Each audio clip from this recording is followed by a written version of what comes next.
welcome. You're watching the Morning Express at 8. I'm Zoesha Sawant. We get you all the top stories making news. First, a quick check of the headlines we're tracking at this hour.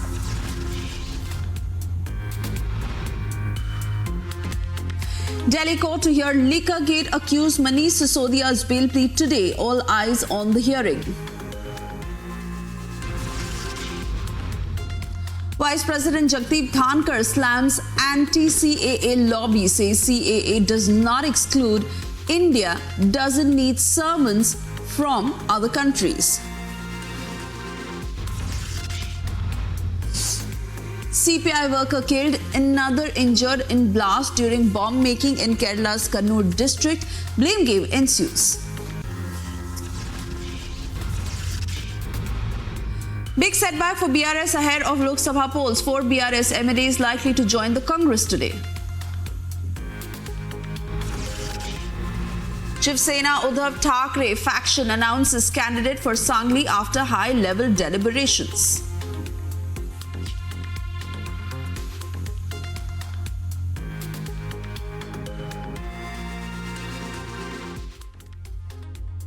And well, we are just weeks away from the Lok Sabha elections, and today the Congress party released its manifesto. In fact, it was yesterday, which is a copy-paste version of the 2019 poll promises. Now, this manifesto has more anomalies than promises. Take a look at this report. The Congress has released its 48-page poll manifesto. A slew of promises, some repackaged, some that shock, and some which mismatch. The Congress in its manifesto, mostly a rehashed one from 2019, has made regressive promises it calls progressive. From carrying out a pan-India caste census to bringing back personal laws, let us tell you what doesn't add up. The Congress has released its 48-page manifesto, which it calls the Nyay Patra, and in the Nyay Patra it has guaranteed a lot of schemes. You will find that the Congress has set a minimum wage of 400 rupees per day for a daily wage worker, which translates to about 1,44,000 rupees a year. So this is an anomaly, because who would apply for an apprenticeship if a daily wage worker is getting paid more than him? Now the judiciary. The Congress promises more women, OBCs and minorities to the High Courts and Supreme Court. The question is, why bring quota over merit system even in judiciary? Let's talk about federalism. Rahul's manifesto says, with consensus, transfer of fields from List 3 to List 2. Is this an attempt to weaken the powers of the central government? The list goes on and has invited a political blowback. दूसरी पार्टियों की तरह भाजपा केवल घोषणा पत्र नहीं जारी करती, हम तो संकल्प पत्र लेकर के आते हैं। 2019 में हमने जो संकल्प पत्र जारी किया था, उसके ज्यादातर संकल्प पूरे हो चुके हैं। मोदी ने आपको जो वादा किया था, वो वादा पूरा करने के लिए एड़ी चोटी का जोर लगा दिया है। जो कांग्रेस की फितरत रही है, आदत रही है, शरारत रही है, उसी के अनुरूप उन्होंने एक बार फिर भ्रम पैदा करने के लिए ही इस प्रकार का मैनिफेस्टो दिया है, जिसमें से एक भी चीज ना उन्होंने केंद्र में रहते हुए कभी पूरी की, ना राज्य सरकारों में रहते हुए पूरी की। Is this a manifesto that India will accept?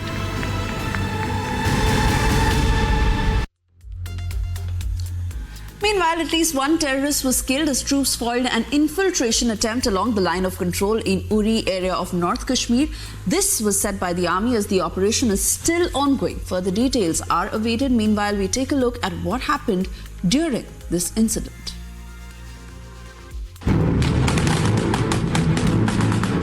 The Indian forces and J&K police once again have successfully thwarted an infiltration bid along the LOC. Attempt to enter Indian territory was thwarted along the Uri border in Baramulla district. The Indian Army confirmed one terrorist was neutralized in the operation. We are seeing the massive combing operation taking place in this Rustam, near this Rustam post, which is again a Subhorpora Nala, where this infiltration bid has taken place. In the wee hours, the Lord troops observed the moment.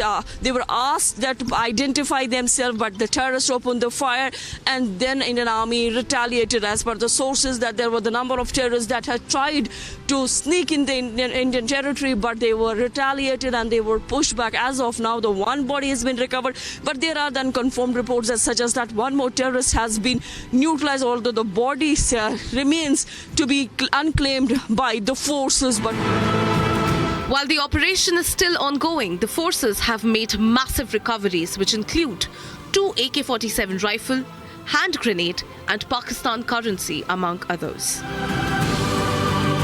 As Pakistan continues with its nefarious designs, our forces have once again sent out a clear message that India will do everything in its might to thwart Pakistan's attempt to rain terror on Indian soil. Bureau Report, Republic TV. Meanwhile, Kerala Chief Minister Pinarayi Vijayan objected to the telecast of the film Kerala Story by Doordarshan, strongly criticizing this move. Chief Minister said a public sector organization like Doordarshan should not become a puppet of the Sangh Parivar. Following in the footsteps of Kerala Chief Minister Pinarayi Vijayan, leader of opposition in Kerala also objected to the screening of the film. The leader of opposition has written a letter to the Election Commission requesting the withdrawal of permission for the film screening. Here's the report.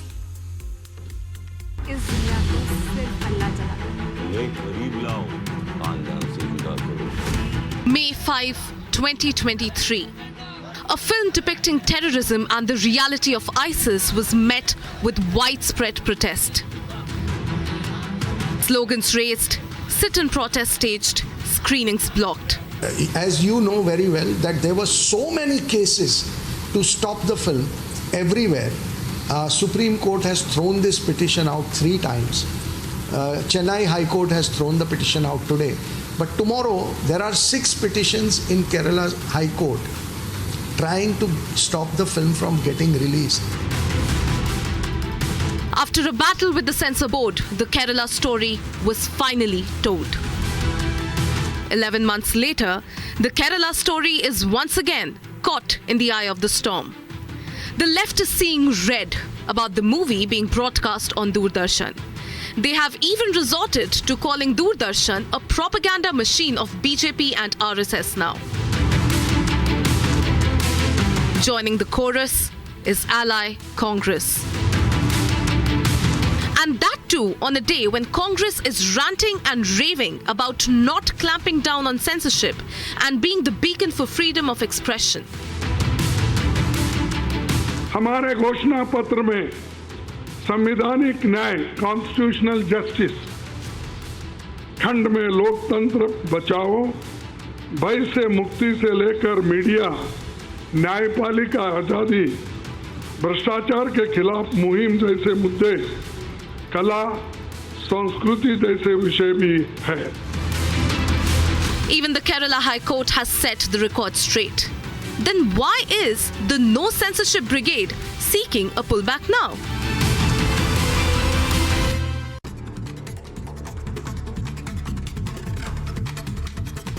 Patna Congress releases rehashed manifesto, promises quota system in appointment in the judiciary.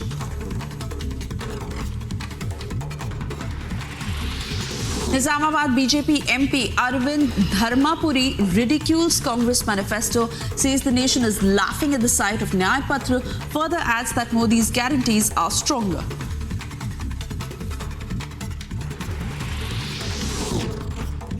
Rajasthan BJP leader scoffs at Congress's manifesto, says it is the habit of Congress leaders to speak irresponsibly, and adds that raking up issue of reservation will not succeed. TMK chief and Tamil Nadu Chief Minister M.K. Stalin says BJP is totally against reservation, adds that the Saffron Party would bury social justice. CPI General Secretary D. Raja calls 2024 polls a close contest, calls Prime Minister Modi's 400 par as a hyperbolic claim, adds that his party members believe there will be a change in government. OBC community from Shahjahanpur writes a letter to Akhilesh Yadav demanding a person from Lodi community to get tickets in Kannauj. Congress releases a list of 40 star campaigners for Uttarakhand for the upcoming Lok Sabha elections, leaders including Mallikarjun Kharge, Rahul Gandhi and Priyanka Gandhi among the campaigners.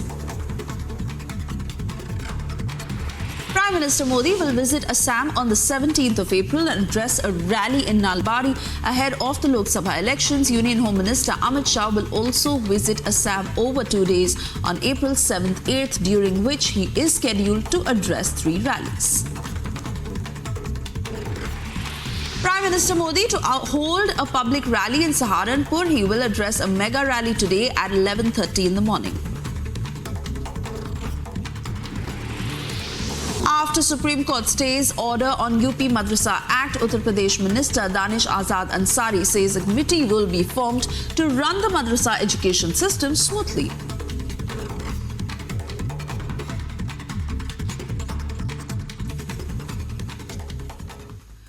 And while External Affairs Minister Dr. S. Jaishankar dismissed a senior UN official's recent remark on elections in India, saying that he does not need the global body to tell the elections in the country should be free and fair. Getting you all the details of that statement. Days after United Nations attempt to meddle in India's affairs, Jaishankar has rebuffed UN officials' free and fair polls pitch. Setting the record straight, Jaishankar said India does not need lessons from the UN. The United Nations spokesman said something to the effect, in India, like in any other country, we are confident, we hope the democratic process would be free and fair, etc. But in India, I don't need the United Nations to tell me our election should be free and fair. No, I have the people of India. The people of India will ensure the elections are free and fair, so don't worry. Wading into India's matters, UN official had said last week that people must be able to vote freely and fairly. That in India and that in any country that is having elections, that everyone's rights are protected, including political and civil rights, and everyone is able to vote in an atmosphere that is free and fair. BJP also questioned the double standards of the UN, questioning the global body's silence on Myanmar crisis and the Yemen civil war. India, 900 million voters go to vote. 1 million polling booths. India is the only nation which since independence has not seen any violent transition of power. I think the United Nations spokesperson should remove their blinders, leave their drawing room and should be abreast with the reality. And as Mr. Jaishankar said, India's fully Indian voter, the 900 million voter, is fully capable to do elections in a free and a fair manner. The External Affairs Minister has made India's stand clear that an attempt to malign India's image will not be tolerated. Bureau Report, Republic TV. And while the Reserve Bank of India Governor Shaktikanta Das announced the first monetary policy of the financial year 2024-25, RBI's Monetary Policy Committee, headed by Governor Shaktikanta Das, decided to maintain status quo on policy rates for the 7th straight time. Here's a report. The Reserve Bank of India kept its key lending rate unchanged at 6.5% for the 7th consecutive time. The decision was taken by a 5:1 majority at the bi-monthly Monetary Policy Committee meeting. An unchanged repo rate means the loan interest rates too are likely to remain unchanged. The RBI had paused the rate increase cycle last April after 6 straight rate hikes of 250 basis points since May 2022. The Reserve Bank MPC decided by a majority of 5-1 to keep the policy repo rate unchanged at 6.5%. Consequently, the standing deposit facility, that is the SDF, rate remains at 6.25% and the marginal standing facility, that is the MSF rate, remains at MSF rate and the bank rate, they remain at 6.75%. Inflation is moving closer to target, said the RBI governor, projecting retail inflation for the current year at 4.5%. The RBI has been mandated by the government to maintain retail inflation at 4% with a 2% margin on either side. He said that core inflation has declined steadily over the last 9 months while fuel component remained in deflation for 6 straight months. And robust growth prospects provide space for the policy to remain focused on inflation. The Reserve Bank, the market participants, the market players, and perhaps the media and analysts and all, every stakeholder, I think the thinking is at the moment well aligned so far as the monetary policy is concerned. That is robust, resilient, and future ready. The Reserve Bank of India's foreign exchange reserves touched a new record high of $645.58 billion in the week ending March 29, topping the previous high of $642.49. External financing requirements comfortably.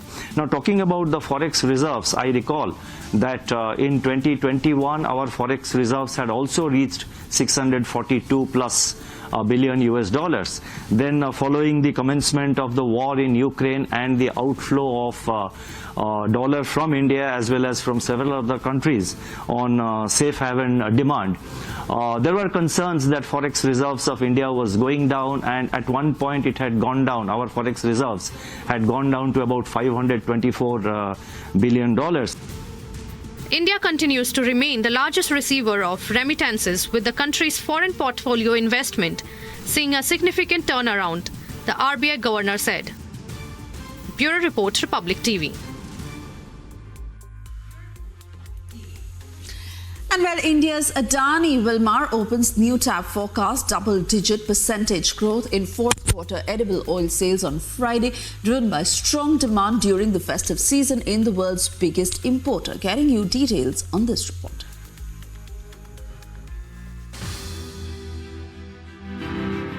Antony Blinken said that the company has witnessed double-digit growth in both edible oils and foods businesses during the quarter that ended on March 31, 2024. This, it added, was driven by increased retail penetration, particularly focusing on under-indexed markets. In a regulatory filing, Antony Blinken said that the company benefited from the strong demand during the festive occasion of Holi and the ongoing wedding season. However, Antony Blinken reported a decline in its export business of animal feed, which dragged down the overall volume growth to 4% year-on-year in quarter 4 of financial year 2024. Antony Blinken said that during financial year 24, the company saw its branded edible oils registering a 15% growth compared to the overall segment growth of 10% year-on-year. This, it said, is the second consecutive year with faster growth in the branded portfolio. It must be noted that financial year 24 had lower edible oils prices compared to the previous year, leading to lower revenue despite the growing volumes. In recent quarters, the FMCG major has made significant improvement to its distribution infrastructure in the southern region, with regional marketing communications and other interventions resulting in gaining market share in the sunflower oil segment. Bureau Report, Republic TV. And while the future of electric cars in India seems to be bright, as the Indian government has allocated 1 lakh crore rupees for investments in R&D and EV infrastructure, experts believe that the government's support for EV industry will help India achieve a net zero target by 2070. Here's a report. Electric vehicle sales in India are expected to rise 66% this year after nearly doubling in 2023 as state subsidies help fuel demand and supporting infrastructure comes up in the country. The rapid growth in sales comes at a time when EV growth in other key markets, such as the United States and China, are slowing. The report forecast that by 2030, EVs are expected to represent nearly a third of India's personal vehicle market. India's EV market, small but growing, is dominated by domestic car maker Tata Motors. Electric models made up of 2% of total car sales in 2023, but the government is targeting 30% by 2030. The Indian government last month lowered EV import taxes on certain models if car makers commit to invest at least $500 million and start domestic manufacturing within 3 years. A move seen as a win for foreign automakers, including Tesla. Tata Motors held more than 2/3 of the country's EV market last year, but lost ground to Mahindra & Mahindra and Chinese automaker BYD. The Indian government has implemented multiple subsidy and incentive schemes to promote electric cars in India.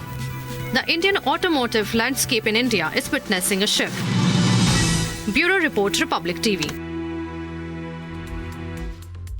And well, after US, it seems like UK is getting together back at India. A report published by The Guardian has claimed that India, through its research and analysis wing, carried out 20 killings of terrorists in Pakistan since 2020.